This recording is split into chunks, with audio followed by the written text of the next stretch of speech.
دیکھیں جب ہم کسی راستے پر چلتے ہیں، جب ہمارے سامنے ایک منزل ہوتی ہے نا،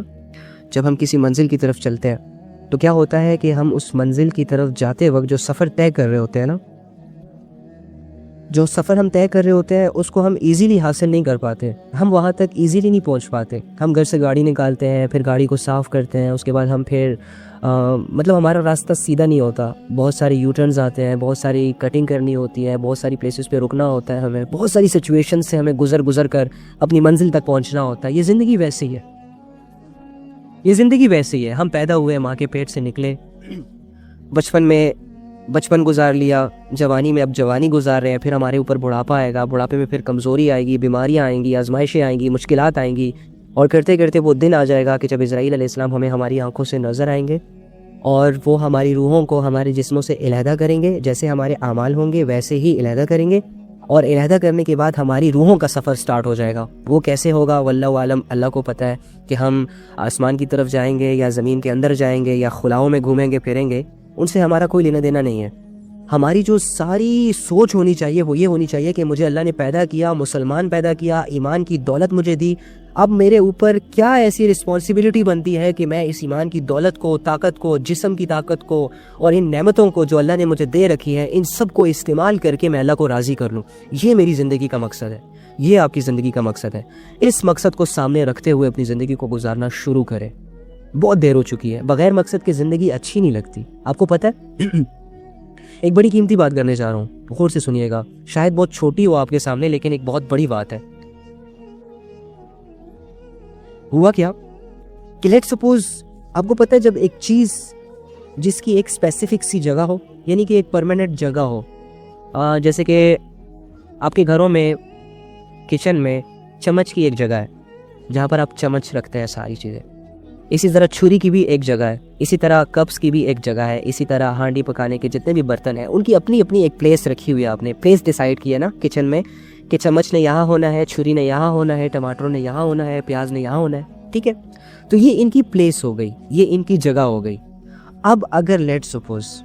تم ان چیزوں کو، ان اشیاء کو اپنی جگہ سے اٹھاؤ گے اور کسی اور جگہ پر رکھو گے پرماننٹ کے لیے، تو یہ تم نے اس چیز کے ساتھ ظلم کیا بلا وجہ۔ یعنی اب تمہارے کچن میں چمچ رکھنے کی جگہ آلریڈی موجود ہے لیکن تم اٹھاتے ہو اسے کمرے میں لے جاتے ہو، تو یہ تم نے چمچ پر ظلم کیا۔ سیریسلی سمجھانے کے لیے کہہ رہا ہوں۔ اس کے علاوہ اگر کپ کا ایک جگہ ہے آپ کے کچن میں کہ یہاں ہوگی یہ کپ، یہاں سے آسانی ہوتی ہے لوگوں کو اٹھانے میں بھی اور ہمیں بھی آسانی ہوتی ہے اٹھانے میں، اور دوسرا یہ کہ یہاں پر یہ کپ پڑا ہوا اچھا بھی لگتا ہے، ڈیکوریٹ لگتا ہے کچن، لیکن آپ کیا کرتے ہو اپنی منمانیوں سے اس کپ کو اٹھاتے ہو، اس کو یوز کرتے ہو اور اس کو کہیں دیوار پہ رکھ دیتے ہو، تو یہ آپ نے اس کپ کے ساتھ ظلم کیا۔ اسی طرح اللہ رب العزت نے ہمیں اس دنیا میں پیدا کیا، پیدا کرنے کے بعد ہمیں ایمان دیا، سب سے بڑی دولت۔ ایمان دینے کے بعد ہمیں سمجھایا کہ زندگی کیسے گزارنی ہے، اور ہمیں اچھا اور برا بھی دکھایا کہ یہ اچھا ہے یہ برا ہے، برا سے، اور نتیجہ بھی سامنے ہے کہ بھائی برے عمل کرو گے تو جہنم میں جاؤ گے، اچھے عمل کرو گے تو جنت میں جاؤ گے۔ ساری چیزیں کلیئر ہے نا؟ اب اگر ہم اس زندگی کی جگہ پر استعمال نہیں کریں گے تو ہم اپنی زندگی کے ساتھ ظلم کر رہے ہیں۔ اللہ تعالیٰ نے ایمان ہمیں دے دیا نا، تو اب آپ کو ایمان کے فائدے پتہ ہے کہ ایمان سے انسان کتنے بڑے بڑے فائدے حاصل کر سکتا ہے۔ ایمان کی حالت میں کی گئی چھوٹی سی نیکی اللہ کے ہاں مقبول ہے،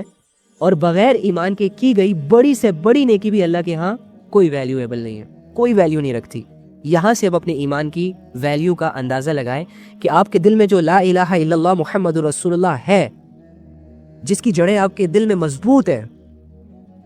جس کی ویلیو کو آپ جانتے ہیں، اور اس دولت کو آپ بڑی بڑی دولتوں پر قربان نہیں کر سکتے۔ اگر آپ کو لوگ 1000 کروڑ بھی آفر کریں،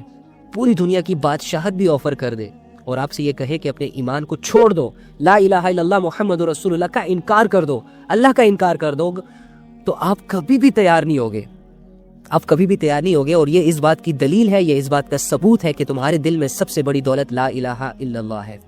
اب اگر تم اس لا الہ الا اللہ کو صحیح جگہ پر استعمال نہیں کرو گے، اگر تم اس ایمان کو ایمان والے کاموں میں نہیں استعمال کرو گے، تو تم نے اپنے ایمان کے ساتھ ظلم کیا۔ تم نے اپنے کلمے کے ساتھ ظلم کیا، تم نے اپنے کلمے والی زندگی کے ساتھ ظلم کیا، تم نے اپنے عقیدے کے ساتھ ظلم کیا، تم نے یہ جو ایک گاڈ، ون گاڈ کا جو تصور تمہارے دل میں ہے، اور ہونے کے باوجود کہ تمہارے دل میں اللہ کو ایک ماننے کا تصور ہے، اس پوری دنیا کی طاقتوں کا مالک صرف ایک اللہ ہے، یہ تصور ہے، اس کے باوجود تم اللہ کے اگینسٹ وہ کام کرتے ہو جن سے اللہ نے منع کیا ہے، تو تم ظلم کر رہے ہو برو، اپنے آپ پر، اپنے ایمان پر، اپنی جان پر۔ تو ہم کس طرح اس ظلم سے بچ جائیں؟ تو بیسیکلی میرا مقصد یہ تھا، یہ جو 5 سوال میں آپ کو سمجھا رہا ہوں نا، جو اللہ نے ہم سے کرنے ہیں مرنے کے بعد، یقین کرے بچ نہیں سکتے ہم۔ واضح حدیث ہے کہ جب بھی انسان مرے گا، مرنے کے بعد قیامت میں جائے گا، قیامت میں جانے کے بعد اللہ کے سامنے پیش ہوگا، چاہے وہ جس بھی مذہب سے ریلیٹ ہے، چاہے وہ جس بھی مذہب سے بیلونگ کرتا ہے، چاہے وہ کالا ہے، گورا ہے، ایمان والا ہے، نان مسلم ہے، عربی ہے، اجمی ہے، پشتو سپیکنگ ہے، انگلش سپیکنگ ہے، مالدار ہے، غریب ہے، بادشاہ ہے، فقیر ہے، جس بھی کیٹیگری میں یہ اپنی زندگی گزار رہا ہے، اللہ نے اس سے 5 سوال کرنے ہیں، ڈیفینیٹلی کرنے ہیں۔ وہ کیا ہوں گے؟ یہی پہلے تو میں آپ کو سمجھا چکا کہ اللہ فرمائیں گے زندگی دی تھی کہاں گزاری، کیا کرتے رہے۔ تو جو زندگی تمہاری گزر رہی ہے نا، جیسے گزر رہی ہے، یہی تمہارا جواب ہوگا۔ زندگی اچھی گزر رہی ہے تو تمہارا جواب بالکل پرفیکٹ ہوگا، سیٹسفائیڈ رہو۔ تمہاری زندگی اگر عبادتوں میں گزر رہی ہے نا، تو کنگریچولیشن ابھی سے ہی، کیونکہ اللہ رب العزت کسی پر ظلم نہیں کرتے، ناانصافی نہیں کرتے۔ تمہاری عبادتوں کا بدلہ تمہیں ضرور ملے گا، تمہارے ان فیصلوں کا بدلہ تمہیں ضرور ملے گا جو تم نے اپنے نفس کے خلاف کیے۔ تمہارا نفس تمہیں زنا کرنے کا کہہ رہا تھا، لیکن تم نے نکاح کیا، نکاح سے اپنی خواہش پوری کی، تمہیں اللہ تعالیٰ اس کا ریوارڈ ضرور دیں گے۔ تمہارا نفس تمہیں کہہ رہا تھا چھوڑ دو، فجر بھی چھوڑ دو، ظہر بھی چھوڑ دو، عصر بھی چھوڑ دو، کچھ نہیں ہوتا، اللہ غفور الرحیم ہے، لیکن تم نفس کے دھوکے میں نہیں آئے، شیطان کی چالوں میں نہیں آئے، تم نے فجر بھی پڑھی، ظہر بھی پڑھی، عصر بھی پڑھی، مغرب بھی پڑھی، عشاء بھی پڑھی، نہ چاہتے ہوئے پڑھی، دل نہیں تھا پھر بھی پڑھی، اللہ کا حکم سمجھ کے پڑھی، سستی میں پڑھی، جس طرح دی لیکن پڑھی تم نے، تمہیں اللہ تعالیٰ ضرور اس بات کا ریوارڈ دیں گے، ضرور اس بات کا ریوارڈ دیں گے۔ اسی طرح اللہ رب العزت کے احکامات جو ہمارے سامنے ہوتے ہیں، جن کو ہم اگنور نہیں کرتے سم ٹائمز، بہت سارے ایسے لوگ ہیں یار، ان کے سامنے زنا کی آفرز آتی ہیں، وہ ٹھکرا دیتے ہیں۔ آج میری ایک ڈاکٹر صاحب سے ملاقات ہوئی، ڈاکٹر اکرم نام ہے ان کا، بہت اللہ والے ہیں۔ تو آج ہم کسی سے ملنے جا رہے تھے، تو میری ان سے بات ہوئی، بڑوں میں سے ہیں، تو وہ مجھے اپنی لائف کا ایک قصہ سنا رہے تھے۔ انہوں نے کہا تھا کہ یہ تقریباً 97-98 کی، جب ہم پیدا بھی نہیں ہوئے تھے تب کی بات ہے، کہ میں فورن کنٹری میں تھا، لندن میں تھا، اور میں پڑھنے کے لیے گیا ہوا تھا یونیورسٹی۔ تو وہاں پر ایک دن میں اپنی کلاس میں اسٹڈی کر رہا تھا، چونکہ میں تبلیغ سے جڑ گیا تھا، مجھے اللہ رسول کی سمجھ آ گئی تھی، اور میں نے قرآن بھی پڑھ لیا تھا، اور اپنے شوق سے جوانی میں ہی اللہ کی طرف چلا گیا تھا۔ ابھی ان کی عمر جو ہے وہ 70 کے قریب ہے، تو یہ مجھے بتا رہے تھے کہ جب میں 34 پہ ہوا تھا تو میرے پاس تھوڑا سا پرسنالٹی بھی تھی۔ تو ایک دن کیا ہوا کہ ہماری کلاس کی جو ایک لڑکی تھی، وہ مجھے نا روز نا میرے ساتھ اٹیچ ہونے کی بڑی کوشش کرتی تھی۔ ایک سوال بورڈ پہ سر بڑے اچھے طریقے سے سمجھا دیتے تھے، لیکن یہ اٹھ کر مجھ سے ضرور پوچھتی تھی۔ میں سمجھ گیا تھا، تو میں رات کو اللہ سے دعائیں کرتا تھا۔ یہ انہوں نے مجھے کہا کہ رات کو میں اللہ سے دعائیں کرتا تھا کہ اے اللہ مجھے کسی فتنے کے حوالے نہ کر دینا۔ اور میرا دل، کیونکہ میں انسان ہوں، اٹریکٹ بھی ہو رہا تھا آہستہ آہستہ، لیکن میں پھر رات کو آتا اور میں اللہ سے کہتا یا اللہ مجھے بچا لینا، میں کمزور ہوں، میرے سامنے گناہ آئے گا میں فوراً سے کر لوں گا، میں کمزور ہوں، میرے اندر عقیدہ آخرت اتنی شدت نہیں پکڑا ہوا، میرے سامنے چھوٹا سا گناہ آتا ہے میں کر لیتا ہوں اسے، میں نہیں بچا پاتا خود کو، میں بڑا کمزور ہوں۔ تو اللہ سے مانگتا بھی، صبح آتا پھر سب کچھ بھول جاتا۔ تو کیا ہوا کہ ایک دن ایسا ہوا کہ میں اکیلا تھا کلاس میں، کچھ لکھ رہا تھا، تھیسس لکھ رہا تھا یا کچھ بھی لکھ رہا تھا، تو اس لڑکی کا آنا ہوا، اور یہ تھی اسی کنٹری کی، لندن کی۔ تو یہ میرے ساتھ بیٹھتی ہے، پہلے تو مجھ سے بات کرتی ہے، اور پھر ہنس کے میرے ساتھ تھوڑا سا فرینک ہوتی ہے، میں بھی اس کا آنسر کر رہا ہوتا ہوں۔ تو یہ مجھے کہتی ہے آگے سے کہ تم لوگوں کو عورتوں میں انٹرسٹ نہیں ہوتا، یہ مجھے کہی نا۔ اب وہ کہہ رہا تھا میں 34 ایئر کا، ایک دم سے مجھے دھچکا لگا کہ یہ کیا بات مجھ سے پوچھ رہی ہے، یو ڈونٹ لائک وومنس، تمہیں لڑکیاں پسند نہیں آتی؟ تو اللہ نے مجھے نا، فرماتے ہیں کہ اللہ نے مجھے بڑی عجیب سی بات سمجھا دی، کہتے ہیں یا وی لائک وومنس، ہم پسند کرتے ہیں عورتوں کو، لیکن ہمارے ہاں عورتوں کو پسند کرنے کا نظریہ الگ ہے. تو وہ لڑکی کہتی ہے ذرا ایکسپلین کریں آپ کے ہاں لڑکیوں کو کیسے پسند کیا جاتا ہے. انہوں نے کہا آپ کے ہاں تو یہ ہوتا ہے کہ لڑکی پسند آئی، اسے پرپوز کیا، اگلے ہی دن اسے کسی فلیٹ پر لے گئے اور فزیکل ہوئے، ریلیشن کریٹ کیے، پھر 3-4 سالوں تک بس چلتا رہا، دل بھر گیا تو دوسری، پھر تیسری، پھر چوتھی، پھر پانچویں. اور جس کی وجہ سے سب سے بڑا نقصان آپ کی کنٹری کو یہ ہوا ہے کہ آپ لوگوں کی شادیاں بعد میں ہوتی ہیں، بچے پہلے ہو جاتے ہیں، اور پھر آپ بڑے پریشان بھی ہوتے ہیں، آپ کو کوئی سہارا بھی نہیں مل پاتا، آپ کو کوئی زندگی سمجھا بھی نہیں پاتا. تو ہم عورتوں کو پسند کرتے ہیں، یہ نہیں کہ ہماری عورتوں سے نفرت ہے، کیونکہ میں اور اس بات کے پیچھے ان کی ایک وجہ یہ تھی کہ وہ جب بھی ان سے فرینک ہونے کی کوشش کرتی تو وہ نا تھوڑا سا بالکل شارٹ کٹ آنسر کرتے تھے، فری نہیں ہوتے تھے ان سے. تو کہتے میں ایسے ہی ان کے ٹریٹ کرتا تھا. تو ایک دن وہ مجھ سے پوچھتی ہے کہ کیا تمہیں لڑکیاں پسند نہیں ہیں، اس انداز سے نا. تو میں نے آگے سے کہا کہ ہمیں لڑکیاں پسند ہیں، لیکن ہمارے ہاں لڑکیوں کو پسند کرنے کی جو تصور ہوتا ہے، جو نظریہ ہوتا ہے، وہ تھوڑا سا چینج ہوتا ہے. کہتے ہاں وہ کیسے؟ کہتے ہم پسند کرتے ہیں اپنی بہنوں کو، کیونکہ وہ ہماری بہنیں ہوتی ہیں اور وہ بھی عورتیں ہوتی ہیں. ہم عورتوں کو پسند کرتے ہیں جب وہ بوڑھی ہو جاتی ہیں، جب ہماری ایج سے جو بڑی ہوتی ہے ہم ان کو پسند کرتے ہیں، لیکن ان کو ماں سمجھتے ہیں. اس طرح جو ہمیں پسند آ جاتی ہے بہت زیادہ، جن سے ہم فزیکل ہونے کا سوچتے رہتے ہیں یا بات کرنے کا سوچتے رہتے ہیں یا فرینڈشپ کرنے کا سوچتے ہیں، تو ہم ان کے گھر میں ان کے بڑوں سے نکاح کی بات کرتے ہیں. لڑکی نے جب یہ سنا تو بڑی متاثر ہوئی اور 2 فٹ مجھ سے نا دور ہو گئی. کہ تم اسی دنیا میں رہتے ہو؟ مجھ سے کہنے لگی کہ ہاں میں بالکل اسی دنیا میں رہتا ہوں. تم یہ کیسی باتیں کر رہے ہو؟ یہ باتیں میں نے آج تک نہیں سنی ایسی باتیں. تو کہتے ہیں ہمارے ہاں تو یہی ہے. تو کہتے ہیں یہ لیکن یہ جتنے بھی باقی مسلمان ہیں یہ تو ایسے نہیں ہے، انہوں نے تو کبھی بھی ایسا نہیں کہا، تم ایسے کیسے کہہ سکتے ہو؟ تو اس نے پھر کہا کہ میں نے قرآن کو پڑھا ہوا ہے، یہ قرآن ہمیں بتاتا ہے اس طرح. پھر میں نے نا اس کو تھوڑا اللہ رسول کا بتایا کہ ہمارا یہ مذہب ہے، اسلام ہے، فلاں ہے، اس طرح کے نا. تو وہ لڑکی بڑی متاثر ہو گئی. تو پھر کہتے ہیں کہ اس لڑکی نے گھر جا کے باقاعدہ اپنا لیپ ٹاپ اٹھا کے قرآن کے ورڈز کو اوپن کیا، قرآن کے ورڈز پر ریسرچ کرنا شروع کر دی، اور کچھ ہی دنوں بعد وہ مسلمان ہو گئی تھی. اور اب الحمدللہ ان کے ہاتھوں سے بہت ساری لڑکیاں مسلمان بھی ہو رہی ہیں. تو اس طرح اب وہ دین پھیلانے کا ایک ذریعہ بن گئی. میری چھوٹی سی دعا،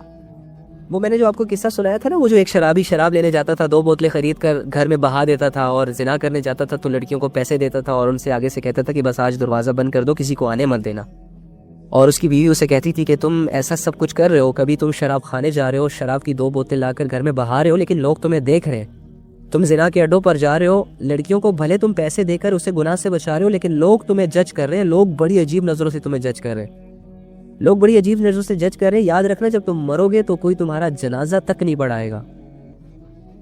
تو جب وہ مرتا ہے تو واقعی اس کا جنازہ کوئی نہیں پڑھا رہا ہوتا، لیکن ایک بادشاہ ہوتا ہے جو بھیس بدل کر لوگوں کے گھروں میں جاتا ہے اور دیکھ رہا ہوتا ہے کہ کیا سچویشنز ہیں. تو یہ بادشاہ اتفاق سے ان کے گھر اس وقت آیا ہوتا ہے، کیونکہ انسیڈنٹس ہوتا ہے نا کہ ایک بندہ مرا ہے، لوگ اس کا جنازہ نہیں پڑھا رہے، تو یہ بھی دیکھ رہا ہوتا ہے معاشرہ. تو جب اس کی بیوی اس کے میت پر رو رہی ہوتی ہے کہ یہ سارے لوگ تجھے گناہگار سمجھ رہے ہیں اور تجھے دفنا نہیں رہے اپنے ہاتھوں سے، تمہارا نماز جنازہ نہیں پڑھا رہے، میں حالانکہ تجھے کہتی تھی، لیکن میں گواہی دیتی ہوں کہ تو اللہ کا ولی ہے. تو وہ بادشاہ حیران ہو گیا، یہ کیسی بات کر رہے ہیں؟ لوگ اسے گناہگار سمجھ رہے ہیں، لوگ اسے زناکار سمجھ رہے ہیں، اور اس کی بیوی جو اس کے ساتھ 24 گھنٹے رہتی ہے وہ اسے اللہ کا ولی کہہ رہی ہے.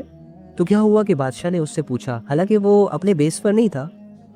روپ بدلا ہوا تھا اس نے، کہ یہ کیا معاشرہ ہے، تم اسے ولی کہہ رہی ہو، لوگ اس کا جنازہ نہیں پڑھا رہے. تو اس نے کہا کہ میرا جو شوہر ہے یہ رات کو جب گھر آتا تھا تو کچھ پیسے کما کے لاتا تھا، کچھ پیسے ایسے ہوتے تھے جو گھر کی ضرورتوں میں لگا لیتا تھا، لیکن کچھ پیسے بچ جاتے تھے تو یہ شراب خانے چلا جاتا، شراب خانے جا کر شراب کی 2 بوتلیں خرید کر گھر لاتا اور اسے ندی میں بہا دیتا. جب میں اس سے پوچھتی کہ تم ایسا کیوں کر رہے ہو، تو کہتا مجھے آگے سے کہ امت کے گناہ بڑھ گئے، تو چلو آج یہ 2 بوتلیں جس کے نصیب میں ہونے والے تھے، جو خریدنے والا تھا میں خرید لیا، وہ پی لیتا، گناہگار ہو جاتا، میں نے بہا دیے، گناہوں سے بچا لیا میں نے امت کو. اور جب لڑکی کو پیسے دے کے جاتا ہوں تو وہ عین ممکن ہے کہ پیسوں کے لیے لوگوں سے زنا کرے، تو میں اسے پیسے دے دیتا، یہ اسے پیسے دے دیتا تھا اور اسے کہتا تھا کہ آج دروازہ بند کر لو، آج کسی کو آنے مت دو، تمہاری ضرورت پوری ہو گئی ہے، لہٰذا بس آج گناہ مت کرو۔ لوگ تو اب اسے یہ جج کر رہے تھے، لیکن حقیقت تو مجھے پتہ تھی۔ اور یہ مجھے کہتا تھا باولا کہ جب میں مروں گا تو وقت کا بادشاہ میرے جنازے میں شریک ہوگا، اور آج اس کی حالت یہ ہے کہ اس کا عام بندہ، اس کا پڑوسی بھی اس کا جنازہ نہیں پڑھا رہا، تو وہ جو بادشاہ ہوتا ہے وہ اس کے سامنے ہی ہوتا ہے، تو